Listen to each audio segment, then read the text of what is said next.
بسم اللہ الرحمن الرحیم۔ السلام علیکم دوستو۔ آج مغربی ممالک اس دنیا سے غلامی کے خاتمے کا سہرا اپنے سر سجاتے ہیں۔ ان کے مطابق یہی وہ تہذیب یافتہ قومیں ہیں جنہوں نے کمزور انسانوں کو غلامی سے نجات دلائی اور انہیں ان کے بنیادی حقوق فراہم کیے، جبکہ یہ قومیں دین اسلام اور دیگر مشرقی معاشروں پر انسانوں کو قید کرنے اور انہیں بطور غلام یا کنیز بازاروں میں فروخت کرنے کا الزام لگا کر شدید تنقید کا نشانہ بھی بناتی ہیں۔ آج اس ویڈیو میں آپ کو ان تہذیب یافتہ معاشروں میں پروان چڑھنے والی ایک سیاہ رسم کے متعلق معلومات فراہم کروں گا جو انسانی آزادی سے متعلق ان تمام تر دعووں پر پانی پھیر دیتی ہے، اور یہ رسم اپنی ہی بیویوں کے گلے میں دوق ڈال کر بازار لے جانا اور وہاں سب سے زیادہ بولی لگانے والے کے ہاتھوں اسے فروخت کر دینا تھا۔ مشرقی معاشروں میں جن افراد کو بطور غلام یا کنیز بازاروں میں فروخت کیا جاتا تھا وہ دراصل ایسے لوگ ہوتے تھے جو مختلف جنگوں میں قیدی بنائے جاتے تھے، اور یہ رسم اسلام کی آمد سے ہزاروں سال پہلے سے جاری تھی۔ حضور صلی اللہ علیہ وآلہ وسلم نے ایسے افراد کے حقوق مقرر کیے، اپنے صحابہ کرام کو زیادہ سے زیادہ غلام آزاد کرنے کی ترغیب دی، جبکہ آپ نے غلاموں سے اپنے بڑھتے سلوک سے ایسی مثالیں قائم کیں کہ حضرت زید بن حارثہ اور حضرت بلال حبشی جیسے صحابہ کرام نے آزادی ملنے کے بعد اپنے آبائی وطن جانے کی بجائے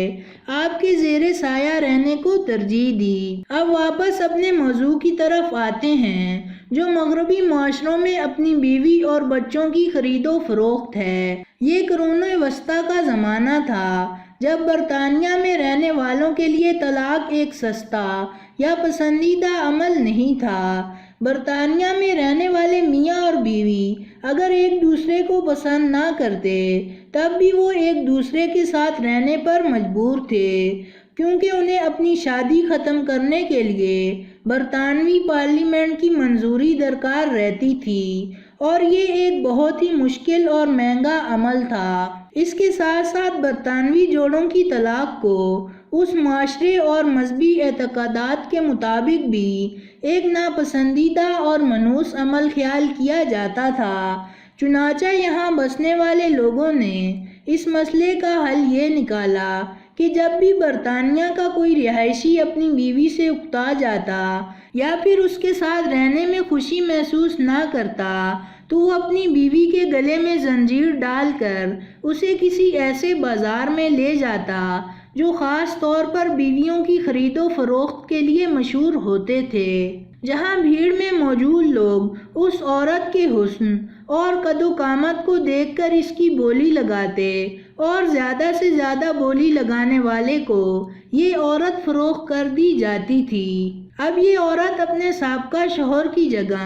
اپنے نئے مالک کی ملکیت میں داخل ہو جاتی جو اس سے ہر طرح کا سلوک برتنے کا روادار تھا۔ یہ بہت زیادہ قدیم زمانے کی بات نہیں بلکہ بیویوں کی خرید و فروخت کی یہ رسم 20ویں صدی کی شروعات تک انگلینڈ میں رائج تھی، جو تعلیم عام ہونے اور طلاق کے قوانین میں نرمی پیدا ہونے کے باعث آہستہ آہستہ برطانیہ سے معدوم ہو گئی۔ بیوی کو بیچنے کی اس رسم کی شروعات کب، کیسے اور کہاں سے ہوئی، اس بارے میں تاریخ کوئی واضح ثبوت فراہم نہیں کرتی۔ برطانیہ میں اپنی بیوی کو فروخت کرنے کے اکا دکا واقعات 14ویں صدی عیسوی میں بھی درج ہوئے تھے۔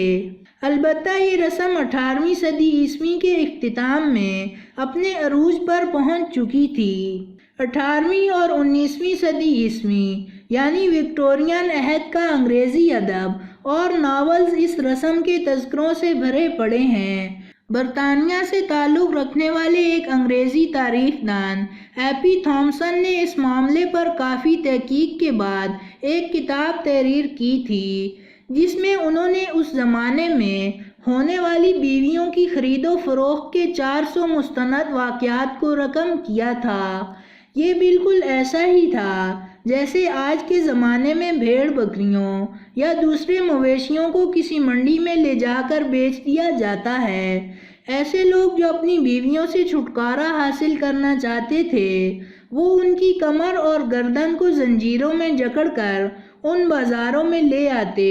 جہاں اس عورت کی مکمل پریڈ کروائی جاتی اور خریدار ہر زاویے سے اس کا معائنہ کرتے۔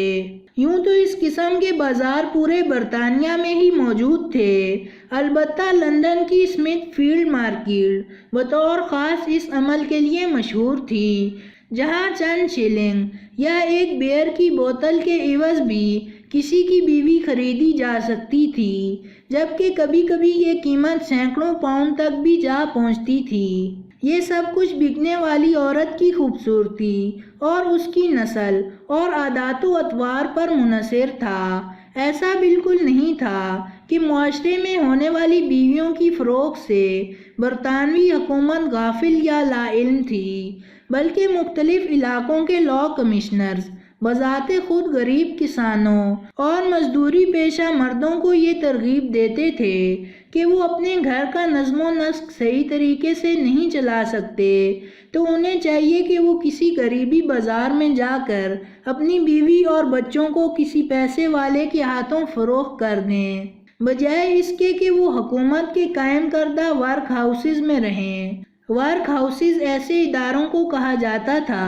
جو برطانوی حکومت نے اپنی غریب عوام کے لیے تعمیر کر رکھے تھے۔ یہاں غریب اور مفلس افراد سے کام کروایا جاتا تھا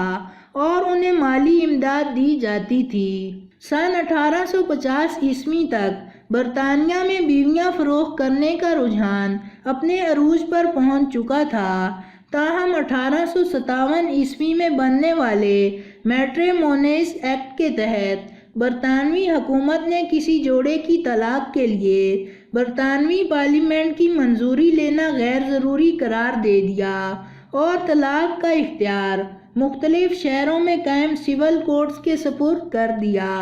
اب ہر مرد اور عورت کو یہ اختیار حاصل تھا کہ وہ جب چاہیں اپنی شادی کو ختم کر کے اپنی شریک حیات سے آزادی حاصل کر سکتا تھا، لہٰذا حکومت کے اس اقدام سے